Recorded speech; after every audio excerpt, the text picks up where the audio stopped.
Selamat siang Ibu dosen dan teman-teman semua Kaluedo. Kaluedo. Terima kasih atas kesempatan yang telah diberikan kepada kami kelompok 6 untuk mempresentasikan hasil kerja diskusi kelompok kami. Sebelum kami membawakan materi diskusi kelompok kami, perkenalkan anggota kelompok kami. Yang pertama, saya Olinda Mahuri sebagai moderator. Perkenalkan, nama saya Cornelia Esther Durozara Mariasila. Perkenalkan, nama saya Susanti Blessing Tetrapoi. Perkenalkan, nama saya Willy Apriliani Sarmanu. Perkenalkan, nama saya Elsa Imel. Perkenalkan, nama saya Alvin Alila. Ya, jadi di sini kami akan mempresentasikan diskusi kelompok kami. Mari saksikan bersama video pembelajaran diskusi kelompok kami.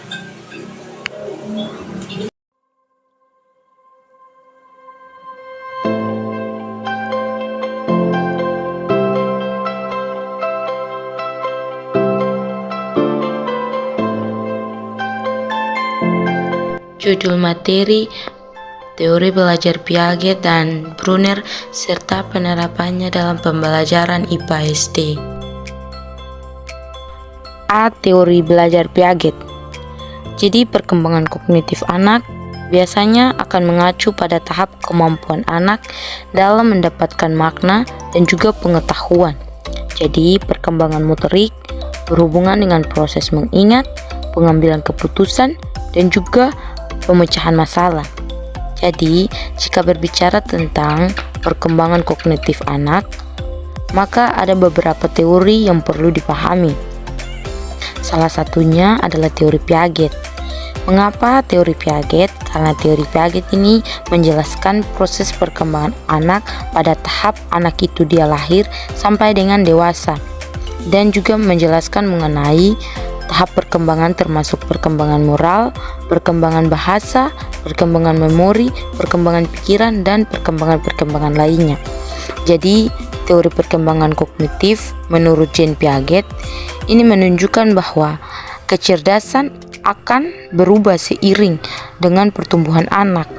Jadi, perkembangan kognitif anak itu tak hanya tentang mendapatkan pengetahuan saja, namun anak diminta agar dia bisa mengembangkan atau mengubah mental atau moral dari masing-masing anak.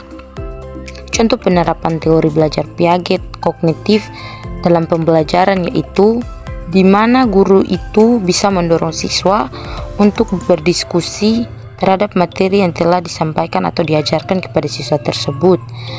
Dan guru juga meminta siswa untuk memberikan ide atau pendapat atau pertanyaan-pertanyaan yang sudah mereka siapkan melalui materi yang telah guru tersebut berikan. Dari situlah guru akan menyatakan bahwa siswa itu akan aktif di dalam sebuah proses pembelajaran dan ada hubungan timbal balik antara guru dan siswa dalam sebuah pembelajaran yang berlangsung. Piaget mengemukakan penerapan dalam perkembangan intelektual anak yang dibagi dalam 4 periode. Yang pertama, periode sensorimotor usia 0 sampai 2 tahun. Pada tahap ini, anak memanfaatkan keterampilan dan kemampuan yang mereka miliki sejak lahir, seperti melihat, menggenggam, dan mendengarkan, serta belajar lebih banyak tentang lingkungan. Contoh, tahap sensorimotor yang pertama, anak dapat mencari rangsangan dari sinar lampu dan suara. Yang kedua, suka memperhatikan sesuatu lebih lama. Yang kedua, periode praoperasional usia 2 sampai 7 tahun.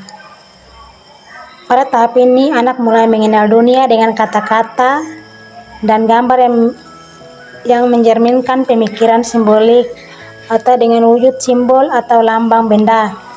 Contoh, langit berwarna biru dan pohon yang berwarna hijau. Pada periode ini, anak sudah mampu menggunakan bahasa dalam menggunakan konsepnya walaupun masih sangat sederhana. Yang ketiga, periode konkret usia 7 atau 8 sampai 11 tahun. Perkembangan pada tahap ini, anak sudah menggunakan aturan-aturan yang jelas dan logis, serta memiliki kecakapan berpikir logis, tetapi hanya dengan benda-benda yang bersifat konkret. Contoh, ibu memiliki 2 buah permen dengan ukuran yang sama persis. Kemudian ibu memecahkan 1 buah permen menjadi 2 bagian dengan ukuran yang sama, dan 2 buah permen lainnya menjadi 4 bagian yang lebih kecil namun berukuran sama. Jadi anak yang berada pada tahap ini akan mengerti bahwa kedua permen jumlah masih sama, sedangkan anak yang lebih kecil akan percaya bahwa permen yang lebih banyak potongannya berarti lebih besar daripada yang hanya 2 potong. Periode operasional formal yaitu usia 11 atau 12 sampai 18 tahun. Pada tahap ini, anak sudah memasuki usia pra-remaja. Anak sudah memiliki kemampuan menggunakan logikanya sendiri untuk menyelesaikan permasalahan. Di sini ada 4 tahap kondisi berpikir anak pada periode operasional. Yang pertama, bekerja secara efektif dan sistematis.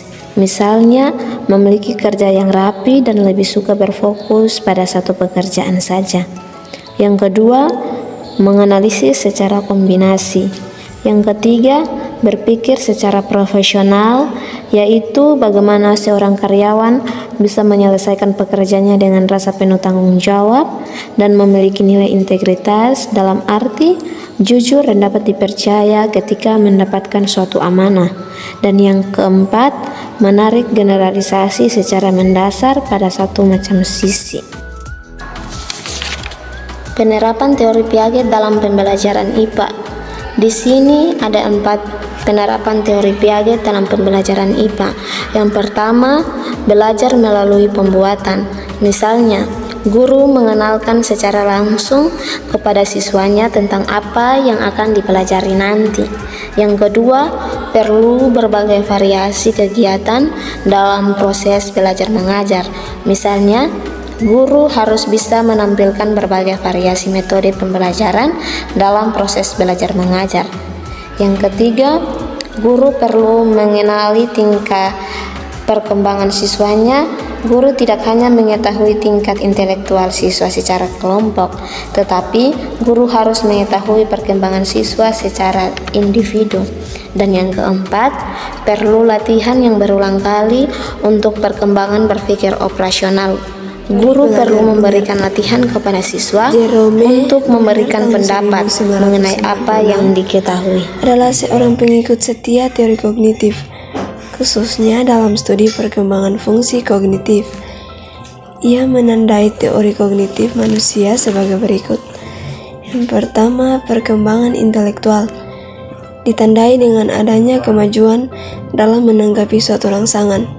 Yang kedua, peningkatan pengetahuan tergantung pada perkembangan sistem penyimpangan informasi secara realis.